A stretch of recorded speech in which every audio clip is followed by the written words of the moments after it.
त्वमेव माता पिता त्वमेव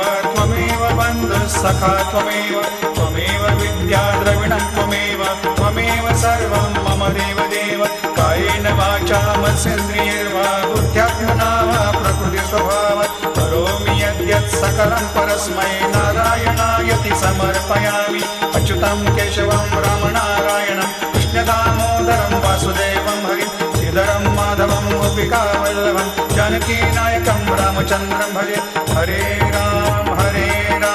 राम राम हरे हरे हरे कृष्ण कृष्ण कृष्ण हरे हरे श्री गुरुदेव दत्त हरि ओम यज्ञेन यज्ञमयजन्त देवास्तानि धर्माणि प्रथमान्यासन्न